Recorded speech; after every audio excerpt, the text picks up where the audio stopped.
귀한 찬양 감사합니다.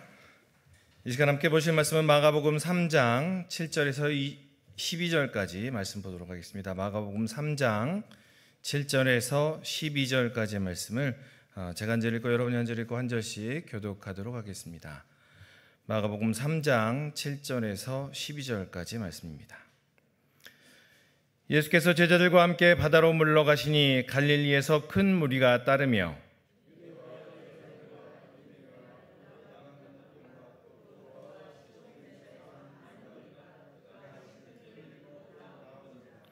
예수께서 무리가 에워싸 미는 것을 피하기 위하여 작은 배를 대기하도록 제자들에게 명하셨으니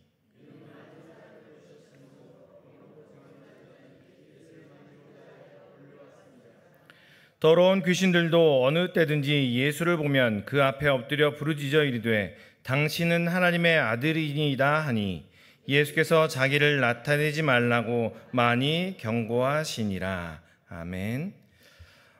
귀한 찬양 감사합니다. 특별히 우리 샬롬 중창단, 다른 중창단들도 각자의 특징이 있겠지만 우리 샬롬 중창단은 찬양을 하면 찬양이 들리는 것 같아요. 찬양이 들리는 것 같고 가사가 들리는 것 같고 멜로디가 들리는 그러한 중창단인 것 같습니다.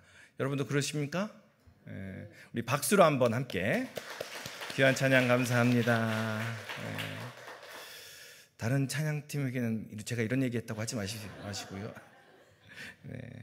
매번 각자 중창단마다 특징이 다 있습니다. 그래서 또 그 모습 가지고 또 함께 은혜를 나누면 좋겠습니다.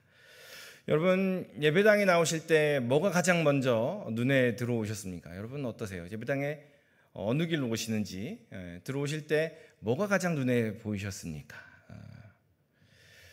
깔끔하게 정리된 이 앞에 강대상과 이 초록색 내림천과 또 깨끗하게 닦인 의자들과 예배당의 모습들, 여러 가지 많은 모습들이 예배당에 나오면 눈에 가장 먼저 들어옵니다.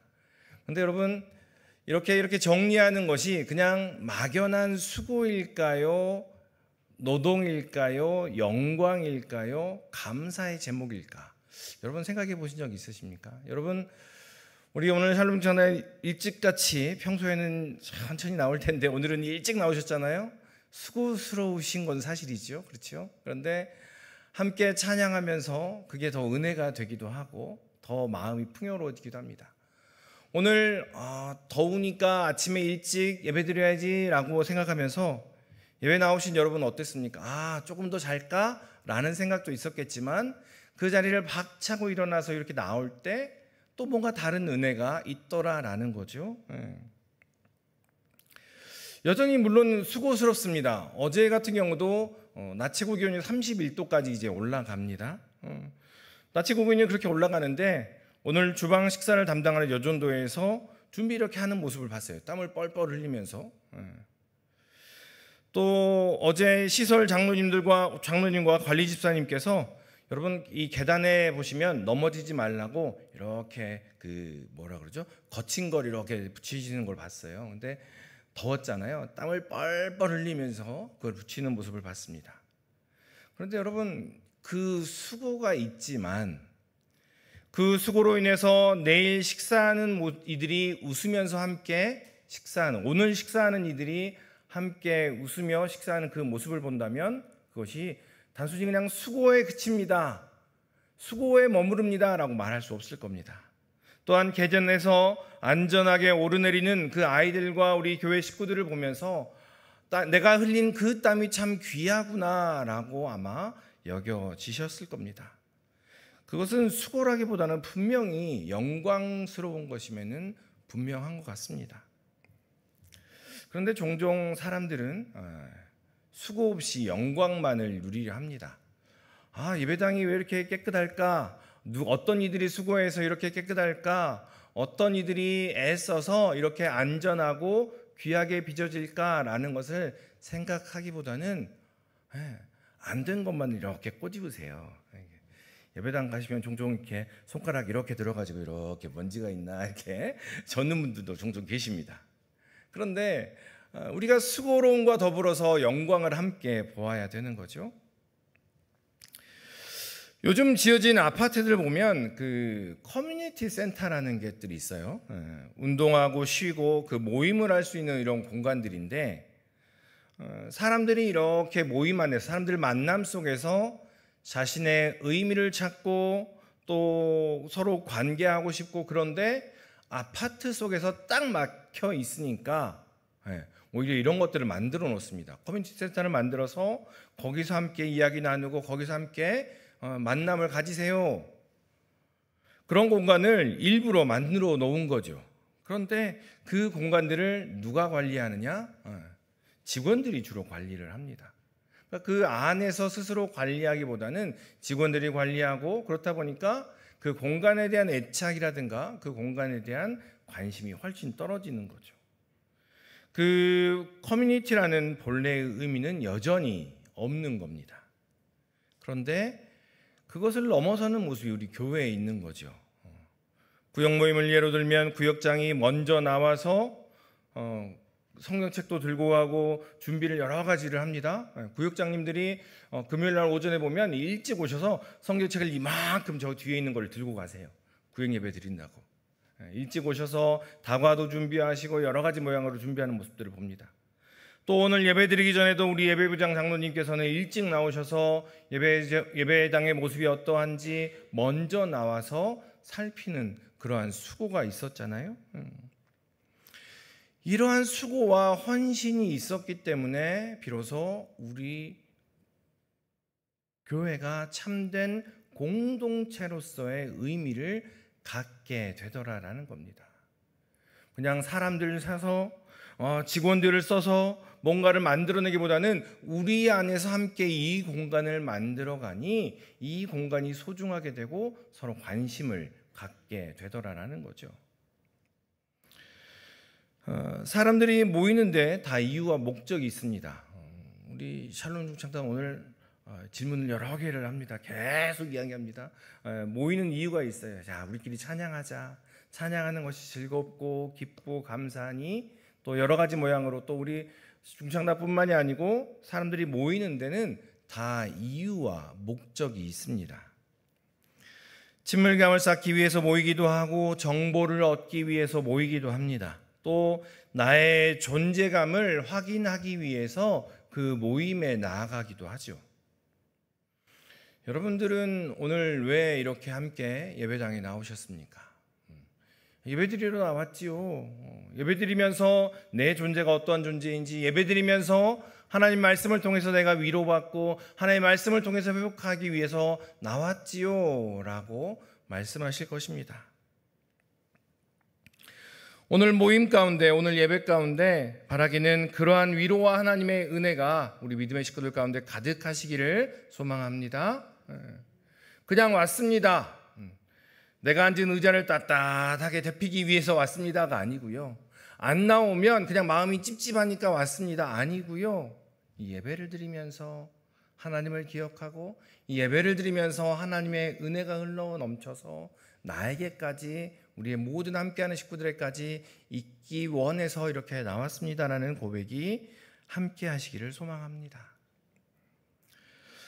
오늘 본문에도 많은 사람들이 모입니다. 사람들이 많이 모입니다. 예수님과 제자들을요 이렇게 바다로 물러가게 할 정도로, 예수님과 제자들을 바다로 물러가게 할 정도로 사람들이 몰려듭니다. 그런데 이들이 어디서 모였느냐? 이들은 유대와 예루살렘을 넘어서서 이방 땅인 이두메와 요단강 건너편과 두로와 시돈에서부터 모였답니다. 다시 말하면 이방 땅이에요. 하나님을 알지 못하고 하나님 믿지도 않는 사람들이에요. 그런데 이스라엘 동서남북 그 모든 곳에서 예수님의 이야기를 듣고 모였다. 성경은 이렇게 기록합니다. 성경은 이들이 모인 이유를 그가 하신 큰 일을 듣고 모였습니다 라고 기록을 하고 있어요. 그런데 그 큰 일이 무엇이냐? 우리 10절 말씀을 같이 한번 읽어보겠습니다. 10절 말씀 같이 읽습니다. 이는 많은 사람을 고치셨으므로 병으로 고생하는 자들이 예수를 만지고자 하여 몰려왔음이더라. 병으로 고생하는 이들이 병고침을 받기 위해서 모였더라라는 거예요. 유대 땅뿐만이 아니라 저기 유대 땅을 넘어서서 하나님을 아는 사람들뿐만이 아니라 하나님을 알지 못하는 사람들도 예수님 옷자락 만지면, 예수님을 함께하면 병이 낫더라라는 이야기를 듣고 모였더라라는 이야기예요. 오늘 7절에서부터 10절까지 이야기를 읽으면 그게 뭐가 문제예요? 내가 평생 고질병이 있는데, 내가 그 병으로 평생 고생했는데 그냥 예수님을 만나서 낫기만 한다면 그게 뭐가 문제일까요? 라고 우리는 생각할 수 있어요. 여러분 어떠십니까? 내가 평생 몸이 어디가 안 좋아요. 그런데 몇 시간만 가면, 며칠만 가면 병이 나을 수 있답니다. 그러면 여러분 가시겠어요? 안 가시겠어요? 당연히 가지요. 당연히 갑니다. 갈까 말까 고민하는 분들은요, 병이 아직 심하지 않은 겁니다. 평생 병이 그렇게 고생스럽고 힘들다면 그걸 갑니다. 문제가 될 게 없습니다. 오히려 그런 분이 계심에도 나아갈 수 없는 상황이 생기거나 나아가서는 안 된다라고 막는 그러한 제도들이 있는 것이 문제인 거죠. 그런데 그 이야기, 7절에서부터 10절까지 이야기, 제자들이, 사람들이 예수님께 몰려드는 이야기는 아무런 문제가 되지 않아 보입니다. 그런데 11절의 말씀을 보게 되면 그 이야기를, 예수님과 제자들에게 몰려온 무리들의 이야기를 무엇과 연결시킵니까? 더러운 귀신과 연결시킵니다. 11절에 보니까 더러운 귀신들의 이야기와 연결시키더라. 그런데 그 더러운 귀신들이 예수님을 향하여 당신은 하나님의 아들입니다 라고 이야기를 합니다. 그러자 예수님께서 그 귀신을 꾸짖는 이야기. 사람들이 병 고침 받기 위해서 예수님께 몰려듭니다. 그래서 예수님께서 고치셨습니다 라고 이야기가 맞춰지면 좋을 텐데, 그 뒤에 갑자기 더러운 귀신의 이야기, 그 귀신이 예수님을 향해서 고백하는 놀라운 이야기가 있는 겁니다. 아, 더러운 귀신조차도 이렇게 고백할 수 있구나, 예수님은 그런 분이십니다 라고 이야기하고 끝내면 좋을 텐데, 예수님께서 그 귀신을 꾸짖으세요. 너 조용히 해, 이런 겁니다. 나타내지 말라고 많이 경고하셨다라고 이야기하지만 그 이야기는 꾸짖는, 호통치는 이야기입니다. 20년 전에 우리 한국교회 선교의 대부분이 몽골을 향해서 갔습니다. 그래서 한때는 그 몽골 지역에서 선교 모라토리엄을 선언을 했어요. 제발 그만 오세요. 한국 모든 교회들이 다 몽골을 향해서 갔어요. 그래서 그 여름 시즌이 되면 대부분 어디 가세요? 그럼 몽골 가고, 교회에서 대부분 몽골 선교를 많이 갔어요. 저도 20년 전에 3년 동안 몽골로 단기 선교를 다녀왔는데요. 근데 몽골의 주된 그 선교 사역이 뭐였냐면 우물 파기였습니다. 우물을 파는 그러한 작업들. 그래서 수도를 놔주고, 수도는 아니죠, 우물을 파서 물이 나오게 하는 그러한 일들을 했습니다. 그런데 왜 그 일을 주로 했느냐? 그 몽골 선교지의 사람들이 걸리는 대부분의 질병이 씻지 않아서, 깨끗하게 씻지 않아서 걸리는 병이다라는 이야기를 들었어요. 그래서 그 이야기를 듣고 나서 대부분의 몽골 향한 선교 사역들이 우물 파기 사역과 의료 사역을 같이 했던 기억이 있습니다. 그들에게 우물을 파주고 그들의 상처를 치료해 주는 거, 그거는 선교일까요? 아닐까요? 그들에게 우물을 파주고요, 집 지어주고요, 그들에게 병 고쳐주고 하는 것은 선교라고 말할 수 있을까요? 아닐까요? 우리는 이미 우리 신림교회는 그것이 선교입니다라고 충분히 이야기를 해왔어요. 그런데 어떤 이들은 이렇게 이야기합니다. 그들에게 예수 그리스도를 직접적으로 전하지 않았기에, 그들에게 복음이 무엇인지를 들려주지 않았기에, 그들에게 직접 신앙에 대한 도전을 주지 않았으니 그것은 선교가 아닙니다 라고 말하는 대다수의 교회들이 있습니다. 여전히 많이 있어요. 그런데 그것과 더불어서 아니요, 그 과정을 통해서 복음이 들어가니 그건 역시 선교입니다 라고 말하는 교회들도 많이 있지요. 오늘 본문에 보면 예수님께서 병을 고치십니다. 병을 고치신 것만으로도 충분히 하나님의 나라가 선포되었습니다. 병을 고치신 것만으로도 충분히 예수님의 복음이 증거되었지요 라고 이야기할 수 있는데, 그런데 분명한 것은 오늘 병을 고치러 온 이들의 이야기와 더러운 귀신의 이야기를 함께 엮어서 이야기를 하시더라라는 겁니다. 병을 고치러 온 사람들은요, 이스라엘 전역의 사람들입니다. 그 너머까지의 사람들인 거죠. 그들은 하나님을 모르는 사람들일 수 있어요. 그래서 병을 고치면서 하나님을 증거할 수도 있습니다. 그런데 오늘 본문의 이야기는 앞에 2장에서 예수님께서 병을 고치던 이야기와 모습이 조금 다릅니다. 앞에 중풍병자를 고치고 나병 환자를 고치고 베드로 장모님을 열병을 고치고 하는 이야기들은 병을 고치고 난 다음에 무슨 일이 있습니까? 예수님이 누구인지를 선포하십니다. 예수님이 어떠한 분이신지를 선포하면서 그 믿음이 드러나게, 믿음이 살아나게 하더라라는 거예요. 그런데 오늘 본문의 말씀은요, 멀리서부터 사람들이 왔습니다 라고 이야기하는데 그냥 그 모든 사람들의 관심이 어디 있었느냐? 병 고치는 것에만 관심이 있었다라는 거예요. 거기에서 이야기가 끝나버립니다. 병 고침의 목적이 무엇인지는 전혀 관심이 없어요. 모여든 사람들은 병이 낫는 것에만 관심이 있더라는 거예요. 예수님의 옷자락만 만지면 병이 낫겠다라고 이야기하면서 오히려 예수님을 이렇게 몰아갑니다. 바다에 빠뜨리려고 하는, 그렇게 몰아가더라라는 겁니다.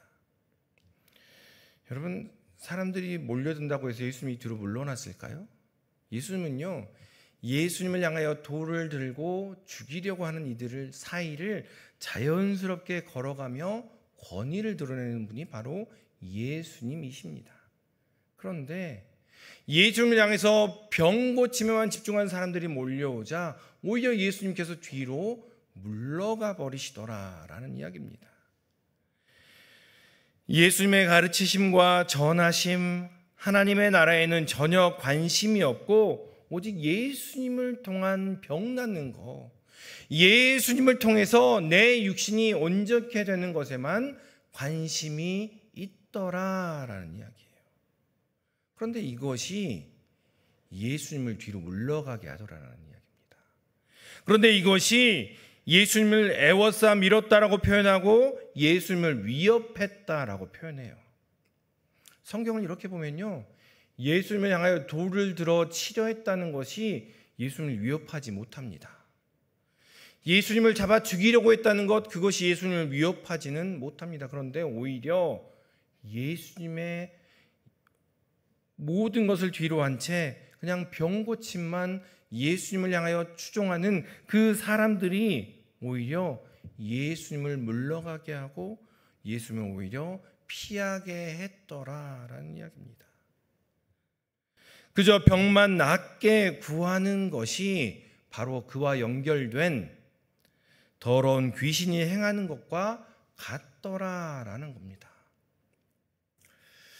우리는 쉽게 그냥 그게 어때서요? 그것을 통해서 복음이 증거될 수 있지 않을까요? 그것을 통해서 더 많은 것들이 풍성해지지 않을까요? 더 좋은 게 좋은 거 아닐까요? 라고 이야기할 수 있더라라는 거죠. 그런데 사도행전 8장에 보면요, 어떤 이야기가 나오냐면 빌립이 사마리아 땅에 가서 복음을 증거합니다. 복음을 이렇게 전하는데 복음이 전해지니까 병자들도 낫게 되고 더러운 귀신도 물러가게 되고 여러 가지 역사들이 일어나요. 그런데 그것을 이렇게 유심히 보고 있던 마술사 시몬이라는 사람이 있습니다.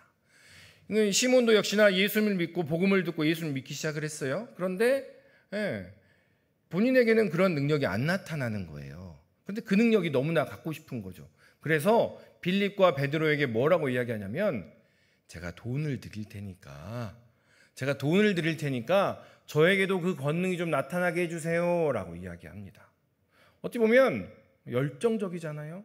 어찌 보면 그거에 대한 사모함일 수도 있잖아요. 그런데 베드로가 뭐라고 이야기하냐면요, 내 은과 내가 함께 망할 것이다 라고 이야기합니다. 너는 악독이 가득하며 불의에 매인 바 되었다 라고 이야기를 해요.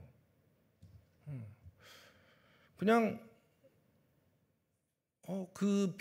복음의 역사와 하나님의 선물에 대한 사모함이 있어서 돈을 들여서까지라도 그것을 사모합니다 라고 표현했는데, 그에 대해서 베드로는 매우 혹독하게 이야기를 하더라라는 거죠. 아니요, 저 멀리서 병 고침 받기 위해서 나왔는데 그거를 갖다가 뭐 더러운 귀신이라고까지 이야기합니까? 라고 이야기할 수도 있죠. 그런데 오히려 예수님 말고 예수님 아닌 다른 것에 열심을 보이는 것, 그것이 오히려 예수를 물러가게 하더라라는 거죠. 신방을 하거나 이렇게 목회자로서 이렇게 다니다 보면 오히려 예수를 전혀 모르는 사람은 복음 전하기가 쉬워요. 예수를 처음 들었습니다라는 분들은 복음을 쫙 펼쳐놓고요, 내가 예수 만난 예수님이 이랬습니다라는 분들을 증거하기가 참 좋아요. 그런데 주일학교 때부터 교회를 다녔어요, 그런데 지금은 안 나가요 하는 분들이 제일 어렵고요. 또 어려운 분들이 어떤 분들이에요? 그 사람이 착해요, 사람은 착한데요, 교회도 다녀봤고요, 이런 사람들이 제일 힘들어요. 그렇죠? 이렇게 씩 웃는 분들은 해보신 분들이에요. 그런 분들이 제일 힘들어요. 예수님 말고 다른 것에 맛을 들여본 사람들, 예수님 말고 병 고침을 경험해 본 사람들은요, 예수님은 그냥 병 고치는 분인 거예요. 예수님 말고 예수님이 그 마음을 어루만지는 것에 초점 맞추는 사람들은요, 예수님은 그냥 위로를 주는 분, 예수님은 그냥 우리를 편안하게 해주시는 분, 그 정도에 머무르고 말더라라는 겁니다. 충분히 그렇게 말할 수 있습니다. 병 고침 받기 위해서 나왔고요, 그냥 하나님의 선물인 그 은사들이 부러워서 나왔어요 라고 할 수도 있어요. 그런데 성경은 분명히 뭐라고 이야기하냐면 그로 인해서 예수님이 물러갔더라. 그로 인해서 예수님 옷자락조차도 되지 못하게 예수님이 물러가 버리시더라는 거예요. 사람들은 예수님 옷자락이라도 닿으면 병이 낫지 않을까라고 막 달려드는데, 오히려 예수님은 그 옷자락조차도 닿지 못하게 물러가 버리시더라라는 거예요.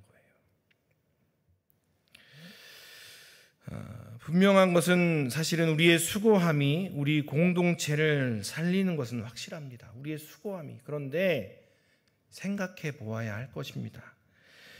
그 수고함이 나를 향한 수고함인가? 내가 이렇게 수고함으로 말미암아 하나님이 나를 기뻐하시겠지, 내가 이렇게 수고하니까 내가 하나님 앞에서 떳떳해라고 하는 나를 향한 수고함인지, 아니면 그 수고함으로 말미암아 하나님의 영광이 드러나는지. 오늘 샬롬 중창단 그만 이야기할게요. 마지막이에요. 오늘 찬양을 통해서 먼저 하나님의 영광이 우리 중창단 마음속에 드러나기를 주님의 이름으로 축원합니다.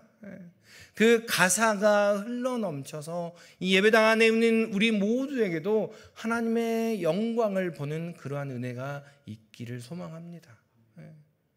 오늘 돌아가셔서 유튜브로 다시 한번 들으세요. 보시고 샬롬 중창단 찬양을 통해서 주가 보이신 생명의 길, 하나님의 영광을 드러내며 저 집사님의 우리 중창단의 모습은 머리가 왜 저럴까, 왜 저런 옷을 입었을까에 집중하는 것이 아니고요. 그 찬양을 통해서 하나님의 영광이 드러나고 그 찬양의 가사를 통해서 하나님을 만나는 것, 내가 먼저 나와서 이 예배당을 정리하고 먼저 나와서 여러 가지 모양으로 수고하며 봉사하는 그 모든 모습을 통해서 내가 애썼으니 하나님께서 나를 기뻐하실 거야가 아니라 우리를 통해서 하나님의 영광이 드러나더라라는 겁니다. 그렇다면 여러분, 오늘 이 자리에 모인 것이 나 자신을 위해서 예배당에 나오셨습니까? 아니면 하나님의 영광을 위해서 나오셨습니까? 우리가 이 자리에 나온 것은요, 물론 우리의 마음이 힘들고 어렵고 상하니 그 마음을 위로받기 위해서 나온 것도 있는 것은 분명합니다. 그런데 그와 더불어서 우리의 나옴을 통해서, 이 자리의 나옴을 통해서, 우리가 함께함을 통해서 우리의 삶을 통하여 하나님의 영광이 드러나기를 소망합니다. 여러분이 우리가 수고한 것이 나의 신앙적 만족을 위한 것입니까? 아니면 하나님을 기쁘게 함입니까? 라는 질문입니다. 자기 만족을 채우는 열심이 오히려 예수님을 뒤로 물러가게 한다라는 거예요. 나를 향한 열심이 오히려, 제자들은 성전을 향해서 자랑했습니다. 이 성전이 얼마나 멋집니까? 이 성전이 얼마나 영광스럽습니까? 그런데 예수님께서 이렇게 말씀하시죠. 성전을 향한, 주의 전을 향한 열심이 오히려 나를 삼켜버렸다라고 말씀하셨습니다. 하나님께서는 우리의 수고가 하나님의 영광을 드러내는 것까지 이루기를 원하고 계십니다. 내가 이 예배당에 나온 것이 나의 만족과 나의 유익을 위한 것이라면 그것은 값싼 은혜에 머무르게 되더라라는 겁니다. 우리가 수고한 것이 나의 신앙의 만족을 위한 것이라면 그 수고는 흘린 땀 이상은 되지 못하더라라는 거예요. 연약한 우리가 이 자리에 나옴으로 우리를 온전케 하시는 하나님의 은혜가 드러날 줄로 믿습니다. 병든 우리가 함께 모여 하나님을 찬송함으로 하나님을 따르기까지 치유하시는 하나님의 능력이 드러날 줄로 믿습니다. 속된 생각으로 가득한 우리가 이 자리에 함께 모여 하나님의 말씀을 읽음으로 우리를 정결케 하시는 그 하나님의 신실하심이 우리를 통하여 드러나더라라는 겁니다. 여러분, 나 자신을 보면 스스로가 제일 잘 알잖아요. 내가 얼마나 연약하고 내가 얼마나 병들었으며 내가 얼마나 속된 생각을 가지고 있는지. 그런데 그럼에도 불구하고 하나님께 나아가니 우리의 모습이 온전해지는 그러한 역사가 있더라라는 거예요. 그런데 병만 고치기 위해서 예수님께 나온 사람들과 같다면, 그냥 열심히 나를 향한 열심으로 이 자리에 모인 것이라면 오히려 예수님께서는 뒤로 물러가 버리시고 그런 우리를 향하여 너의 열심이 나를 삼켰다라고 말씀하시더라라는 겁니다. 우리는 기억해야 합니다. 우리가 나를 위해서 모였는가 아니면 하나님의 영광을 위하여 하나님의 아들이십니다라는 고백을 위해 모였는가라는 것을 살펴보아야 한다라는 거죠. 오늘 본문은 이렇게 이야기하는 겁니다. 예수님 없이, 예수님께서 병을 고쳐주셨대, 예수님께서 병을 고쳐주셨대 라고 이야기하며 예수님이 어떤 분이신지 알지 못한 채 예수님 없이 병 낫기 위해 모여든 사람들과 귀신들이 예수님을 향하여 당신은 하나님의 아들입니다 라고 말하는 귀신들과 같더라라는 이야기를 하고 있는 겁니다. 그거 너무 심한 거 아닙니까?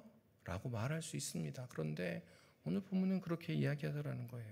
뭐가 다를 게 있느냐라는 겁니다. 예수님 없이 병 낫기만을 위해서 예수님을 쫓아다니는 것과 예수님은 하나님의 아들이십니다라고 고백하지만 그 본질은 더러운 귀신인 것과 뭐가 다를 바가 있느냐. 오히려 예수님께서는 그들을 향하여 꾸짖으시더라라고 말하고 있다라는 겁니다.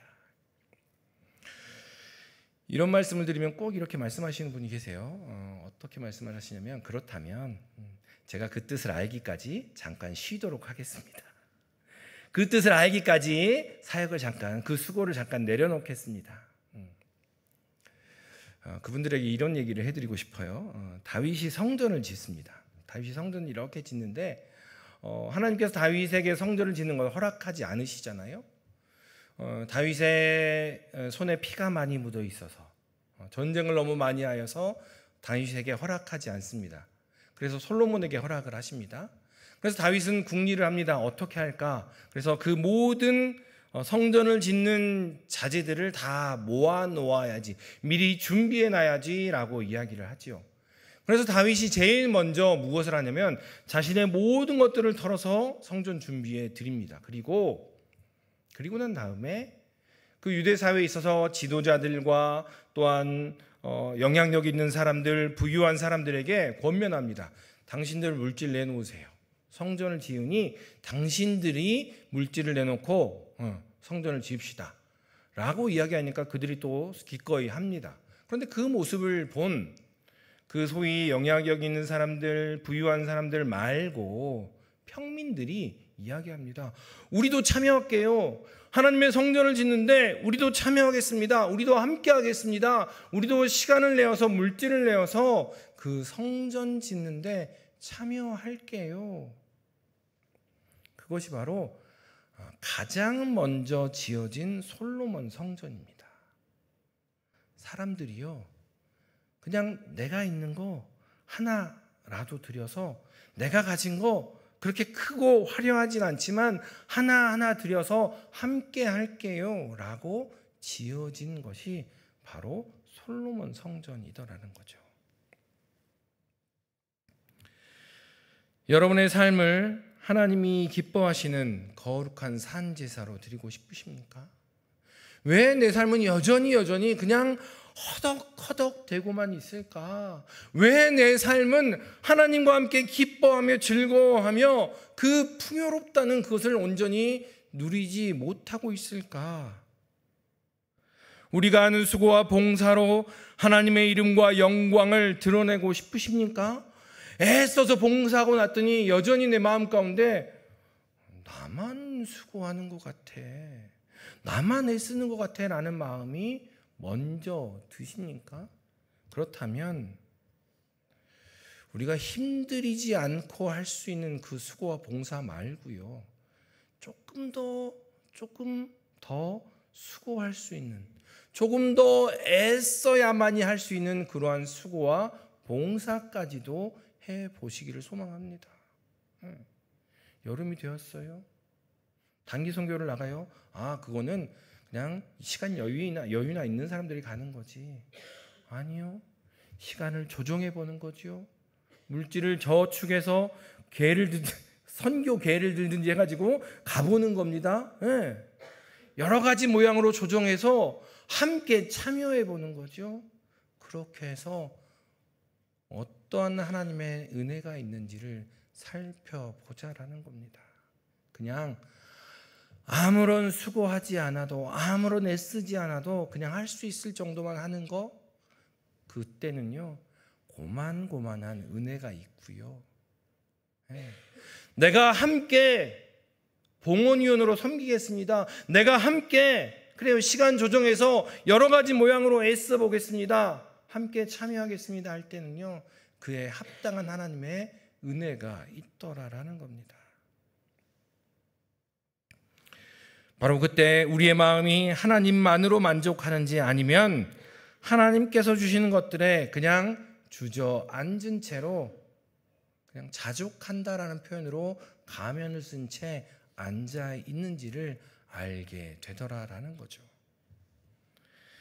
나를 향한 열심, 성전을 향한 열심이 아니라 예수님을 향한 열심으로 예수님을 우리의 마음, 우리의 삶 가운데로 모셔드리는 우리 모든 믿음의 식구들 되시기를 소망합니다.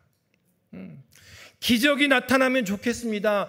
능력이 나타나면 좋겠습니다. 그런데 예수님을 알지 못한 채 그 기적과 능력을 맛보기보다는 오히려 예수님과 관계를 맺어가고 예수님으로 인해서 우리의 삶이 풍요로워지며 예수님으로 인해서 우리의 삶이 온전해지는 그것을 선택하는 우리 모든 믿음의 식구들 되시기를 주님의 이름으로 축원합니다. 기도하겠습니다. 사랑과의 충만하신 아버지 하나님, 병 고침도 원하고요, 우리의 삶이 풍요로워지는 것도 원합니다. 그런데 이것도 갖고 싶고 저것도 갖고 싶고 이것도 취하고 저것도 취하고 싶은 것이 우리의 마음임을 고백합니다. 무엇보다 먼저 예수님이 어떠한 분이신지, 예수님이 나와 어떠한 관계가 있는지 예수님을 고백하며 예수님을 우리의 삶 가운데로 모셔드리며 예수님과 함께 동행하는 우리의 삶이 되도록 주여 인도하여 주시옵소서. 그리하여 더러운 귀신과 다른 우리의 삶이 되도록 주여 은혜를 덧입혀 주시옵소서. 감사드리며 이 모든 말씀 예수님의 이름으로 기도드리옵나이다. 아멘.